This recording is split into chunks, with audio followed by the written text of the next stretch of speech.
Bonjour, aujourd'hui dimanche 22 janvier 2023, nous allons continuer avec l'analyse technique du ICRP qui est actuellement à 0,41 $.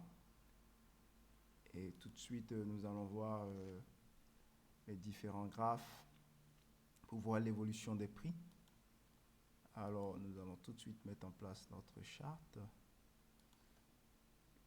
Alors, tout de suite, OK, nous allons récupérer nos graphes. Et comme je vous ai dit, le mouvement, sur certains time frames, en fait, il faut attendre avant de voir de véritables changements, hein. C'est-à-dire que sur un time frame weekly, une bougie c'est chaque semaine, un time frame mensuel, une bougie c'est chaque mois, journalier c'est chaque jour. Donc au moins dans ce cas de figure-là, c'est beaucoup plus rapide que les deux autres. Donc il n'y aura pas de véritable changement. Alors on repasse très vite. Comme vous avez dit, nous, notre but ici, c'est ce qu'on cherche toujours, c'est ça avec on cherche ce mouvement. OK? Et ce mouvement, on s'aide en fait de la bande de Bollinger afin de repérer ce mouvement. Parce que nous, on se dit que lorsqu'on teste un bord de la bande Bollinger, c'est que les prix auront tendance à continuer dans cette direction. Donc, ce qu'on fait, c'est qu'on attend que le marché aille tester, ok, comme dans ce cas de figure. Ensuite, qu'il y ait une correction pour nous montrer que en fait, il y en a qui ont liquidé leur position ou qui ont commencé à prendre leurs bénéfices. Et pour qu'on s'assure en fait que c'est une vraie tendance qui débute, il faudrait qu'il y ait cette correction afin d'avoir la confirmation de la théorie de dos. Et donc la théorie de dos sera confirmée lorsque on aura le break du niveau où on s'était arrêté. Et ainsi, on aura les plus bas de plus en plus haut et les plus hauts de plus en plus haut. Comme là. Bon, j'ai tracé j'ai fait un tracé assez brouillon, mais vous comprenez l'idée. OK? Donc, on avait eu ça sur le mensuel depuis. Alors, je vais tout de suite enlever ça. Et comme ça, nous allons avoir une idée bien plus claire. OK? Et voilà. Donc, sur le mensuel, nous avions eu cela depuis. Attendez encore. Voilà. Nous avions eu cela depuis avril 2021. Donc, depuis avril 2021, ceux qui sont sur le time frame mensuel, ils se sont déjà positionnés et ils ont déjà pris la moitié de leur position parce qu'ils ont déjà eu un risque de 1-1.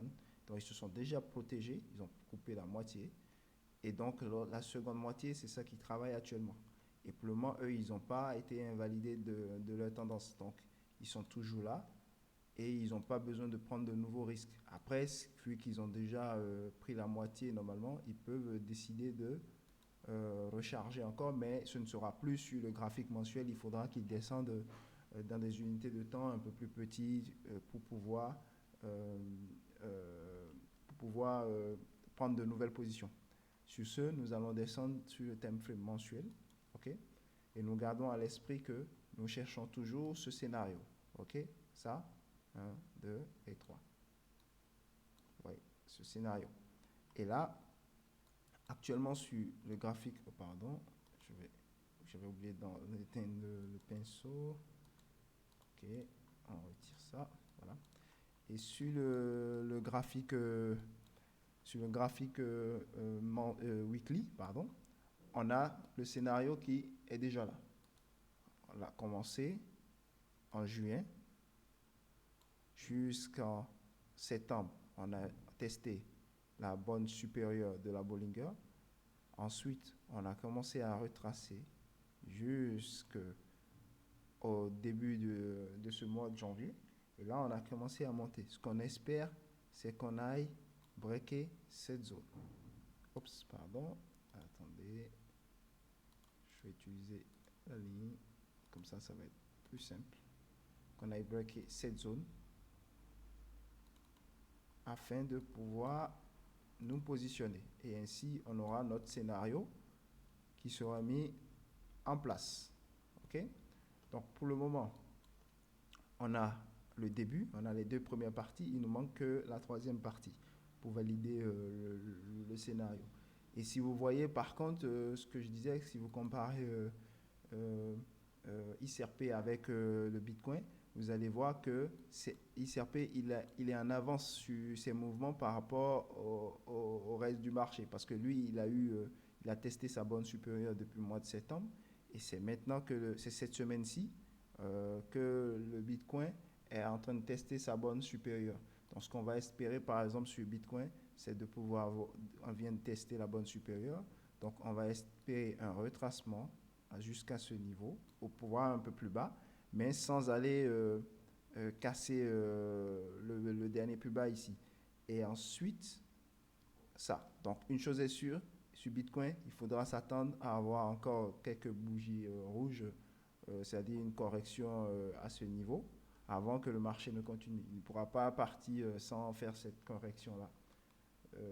Sinon, ce ne serait pas viable. Vous allez vous faire éjecter beaucoup plus facilement.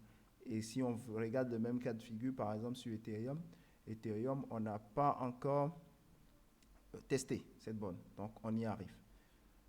Ok, donc retournons sur XRP. Maintenant, allons sur le graphique. On va faire tout ça, on va nettoyer un peu encore. On nettoie. Tac, tac, tac, tac, tac, tac, tac, tac. Ok. Bon, comme je l'ai dit hier et avant-hier, je vous avais annoncé qu'il y aurait un violent pump qui allait arriver et il est arrivé ce pump. Donc, je veux dire un début de breakout. Donc, il est arrivé ce début de breakout. On était sur la vidéo on était ici sur la vidéo du 19 janvier. Et donc, David, je disais que ce scénario allait venir. Vous avez vu le mécanisme. 1, 2 et 3. Et justement, à la fin de la journée, là, on a eu ce breakout qui est arrivé le 20 janvier. Et ensuite, on a eu cette correction, c'est tout à fait normal. Parce que ici, normalement, la force indique qu'on doit aller chercher plus haut. Mais on peut toujours avoir plus bas. Mais c'est pas...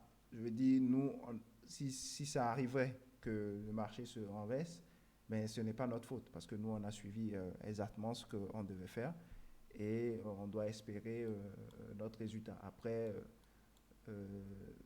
ça reste une question de probabilité. Ça peut marcher comme ça peut ne pas marcher. Mais une chose est sûre, ça fonctionne la plupart du temps. Donc, on espère justement une continuation jusqu'à la zone de 0,46 dans quelques jours et 0,52 plus tard. Bon, on peut faire une petite extrapolation. On va voir quand est-ce qu'on va atteindre les 0,46. Comme je l'avais montré, il suffit de tracer une oblique et une horizontale et de chercher le croisement des deux et de déterminer dans le temps. Alors, avant le 14 février, si cette oblique est respectée, je répète bien, si cette oblique est respectée et que le marché ne décale pas horizontalement comme ceci, on va dépasser les 0,46 avant le 14 février. J'espère que c'est clair. Et sur ce, je vous souhaite un bon dimanche. Merci. Ciao.